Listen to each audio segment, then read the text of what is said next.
اچھا، السلام علیکم۔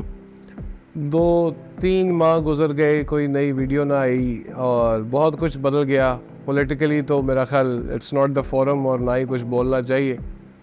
بہت کچھ چینج ہو گیا، ہمارا بیک گراؤنڈ نیا آ گیا، میں نے کوئی 8-10 کلو گین کر لی ہے، بہت ساری چیزیں چینج ہو گئی ہیں، لیکن جو چیز چینج نہیں ہوئی وہ مزیدار سے سوالات ہیں۔ اس لیے دوبارہ فارم میں آنا پڑ رہا ہے کیونکہ نئی چیز میرے پہ انکشاف ہوئی۔ کل ایک پیشنٹ آئے فار سرکمسیژن آف کورس۔ پہلے تو ان کو بہت ساری ریزرویشنز تھیں کہ یہ کیا طریقہ ہے کہ ہاسپٹل میں جا کے اس طرح عجیب طریقے سے، اور ہم ایک پیڈیاٹرک سرجن چیز کیا ہے، ہم اس سے کیوں کروا رہے ہیں؟ ہمارے تو پہلے تو بڑے آرام سے اور بہت ایکسپرٹ لوگ ہوا کرتے تھے، وہ کر دیتے تھے، لیکن چلے پھر انہوں نے کہا چلے آپ جس بھی طریقے سے کر رہے ہیں، بچے کا پہلا پیشاب سنتوں کے بعد اس کے جائے مخصوصہ کے اوپر گرنا چاہیے۔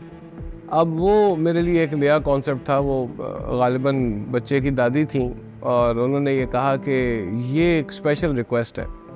میں نے ان سے پوچھا جی کیسے، اس کے پیچھے لاجک ہے؟ انہوں نے کہا جی پہلے پیشاب میں شفا ہوتی ہے۔ اب میں تو اس کانسیپٹ پہ بہت ساری چیزوں پہ اعتراض مجھے یہ تھا کہ ایک تو یہ ریلیجیس طرف تو میں جاتا ہی نہیں جہاں پہ مثالیں پیشاب کے حوالے سے یہ دی جاتی ہیں کہ یہ نجاست ہے، لیکن میں نے ان سے اول تو یہ کہا کہ یہ پاسبل نہیں ہے کہ پیشاب میں شفا ہو سکے، اور دوسری چیز یہ کہ اگر آپ نے چلے پہلے پیشاب کو اتنا مقدم سمجھنا ہی ہے تو بچہ تو آپ 9 مہینے کا کر کے لائے ہیں، کیونکہ وہی مسئلہ کہ بچہ پہلے کمزور تھا۔ اب 9 مہینے میں ابھی تک اس کا پہلا پیشاب تو ظاہر ہے پرزرو نہیں رہا ہوگا، تو یہ ایک نئی چیز آئی۔ کیسے بناتے ہیں لوگ یہ ساری چیزیں؟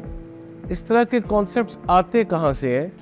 میں آئی ایم اسپیچلیس، اور اس سے دور رہے۔ یہ اس طرح کی ساری چیزیں جو ہے نا وہ شفا تو کم لیکن انفیکشن بہت ساری دیں گی، اور بڑی کمال قسم کی دیں گی۔ جن چیزوں سے پرہیز بتایا جائے، ڈاکٹر کی بات مانے۔ ڈاکٹر کیوں چاہے گا کہ آپ کا نہ ہو بھلا، آپ کا بچہ کسی بھی طریقے سے سفر کرے؟ خدا را یہ ہولسٹک میڈیسن کہلاتی ہے نا، لیکن بہرحال اس کے اندر بھی میڈیسن کا لفظ ہے، ہولسٹک میڈیسن۔